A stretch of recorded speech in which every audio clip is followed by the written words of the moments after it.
Hi guys, എൻ്റെ പുതിയ വീഡിയോയിലേക്ക് എല്ലാവർക്കും സ്വാഗതം.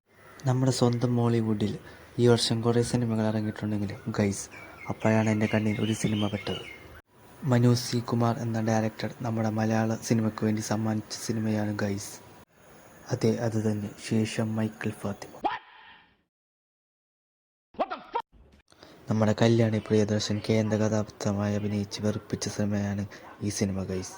നീല ടീഷർട്ടും നീല ഹെയർ ബാൻഡും ആകാശത്തിന്റെ ഒരു കീർ പോലെ തോന്നിച്ച് നദാലയിടയ്ക്ക് പാത്തുന്നെ നോക്കി ചിരിച്ച് ആ ചിരി കണ്ട് എന്റെ പഠിച്ചോനെ എന്നും പറഞ്ഞ് പാത്തതാ കിടക്കണ താഴെ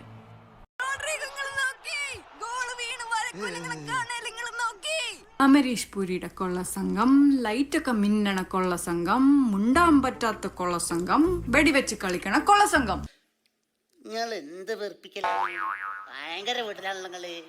അപ്പം അങ്ങനെ വീട്ടിൽ മൊത്തം വെറുപ്പിച്ചെടുക്കണ നമ്മുടെ കഥാപാത്രത്തിൻ്റെ പേര് പാത്തു എന്നാണ് ഗൈസ്. അടുത്ത സീനിൽ കാട്ടണം നമ്മുടെ പാത്തുവിൻ്റെ നാട്ടിൽ ഫുട്ബോൾ ടൂർണമെൻറ്റിന് അനൗൺസ് ചെയ്യാൻ ആൾ കിട്ടാണ്ട് വരും. പാത്തുവിൻ്റെ കഴിവ് മനസ്സിലാക്കിയ നാട്ടുകാർ ആ മൈക്കെടുത്ത് നമ്മുടെ പാത്തുവിൻ്റെ കൊടുക്കും ഗൈസ്. മുന്നോട്ട് പോവാൻ നോക്കണ ആഷിക്ക, പന്ത് പായണ കണ്ട് ഇരിപ്പുറയ്ക്കാതെ ഗ്യാലറിയിലുണ്ട് റാഫിക്ക.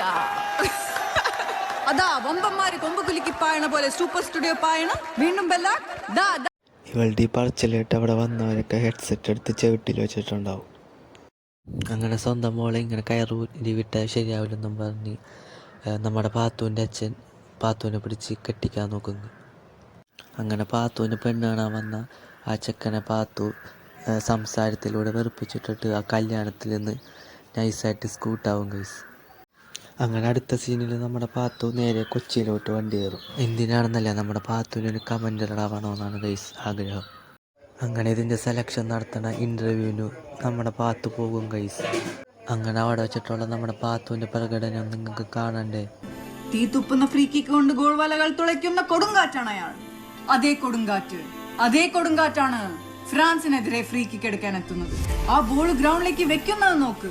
അങ്ങനെ ഇത് കേട്ട് വെറുത്തുപോയ നമ്മുടെ ജഡ്ജസ് നമ്മുടെ പാത്തുവിനെ സെലക്ട് ചെയ്യൂല ഗൈസ്. അങ്ങനെ ഒന്നും നടക്കൂലെന്ന് കാണുമ്പോൾ നമ്മുടെ പാത്തു രണ്ടാമത്തെ ഒരു അടവെടുക്കും ഗൈസ്. നമ്മളൊക്കെ ചെറുപ്പത്തിലെ പണ്ട് ന്യൂട്ടൻ്റെ തലയിൽ ആപ്പിൾ വീണെന്നല്ലേ ഗൈസ് കേട്ടാക്കണം.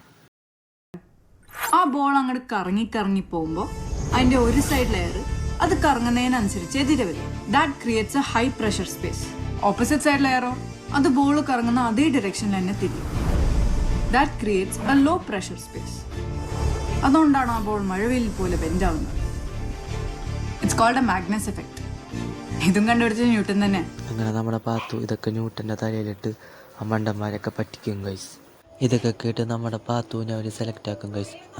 അങ്ങനെ നാട് മാത്രം വെറുപ്പിച്ചുകൊണ്ടിരുന്ന നമ്മുടെ പാത്തു ഈ ലോകം മൊത്തം വെറുപ്പിക്കും ഗൈസ്.